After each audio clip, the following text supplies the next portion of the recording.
श्रीराम जय जय राम।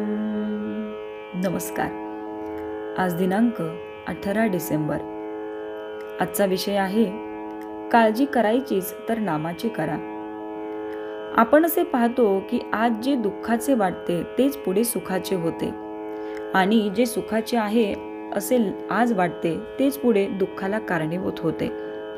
तुम्हाला जे सुख दुःख येते ते भगवंतापासून येते म्हटले तर दुःखाचे कारण काय? जोपर्यंत परक्याने दिलेले दुःख भगवंतानेच दिले असे वाटत नाही तोपर्यंत आपण भगवंताचे झालो नाही। आपण घाबरतो केव्हा तर आपला आधार सुटला म्हणजे। जे जे होते ते रामाच्या इच्छेने होते असे समजावे। संकटे देवाने आणली तर ती सोसण्याची शक्तीही तोच देतो। समर्थांचे होऊन असे भ्यावे का? समर्थांचे जे झाले त्यांनी परिस्थितीला नाही डगमगू।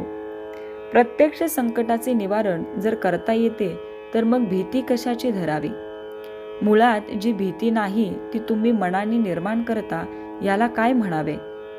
खेळातली सोंगटी मेली म्हणजे त्याचे सुख दुःख कोणी करतो का? तसे व्यवहारात आपण वागावे। सुखाने उरळून जाऊ नये आणि दुःखाने अस्वस्थ होऊ नये।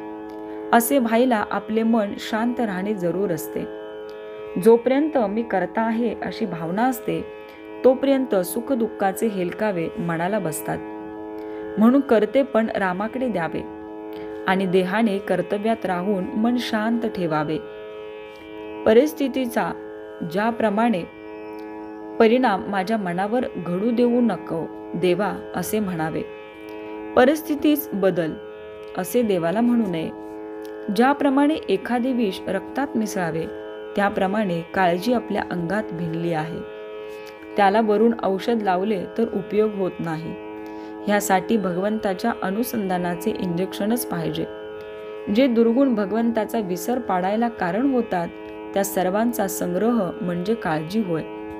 काळजी हा फार मोठा रोग आहे। पोटात रोग वाढला आणि त्यानेच पोट भरले की रोग्याला अन्न जात नाही। त्याचप्रमाणे ज्याला काळजी फार त्याच्या हृदयात आनंद जाऊच शकत नाही। या काळजीचे आईबाप तरी कोण? देहबुद्धीमुळे आपल्याला काळजी लागते। देहबुद्धी म्हणजे वासना।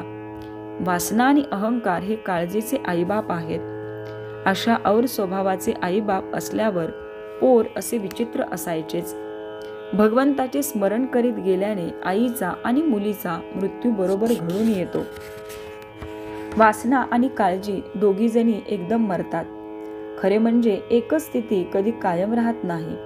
म्हणून आपल्याला भीती वाटते आणि तिच्यातून काळजी उत्पन्न होते। काळजी जितकी आपल्याला मारते तितकेच नाम आपल्याला तारते। तरी सुद्धा आपण काळजीलाच पकडून बसतो। याला काय म्हणावे? आपला जेवढा वेळ काळजीत गेला तेवढा वाया गेला असे समजावे। काळजी करायचीच असेल तर अनुसंधान कसे टिकेल याची करा। तात्पर्य नामाची काळजी घ्या म्हणजे काळजी करायची वेळच येणार नाही। श्रीराम जय जय राम।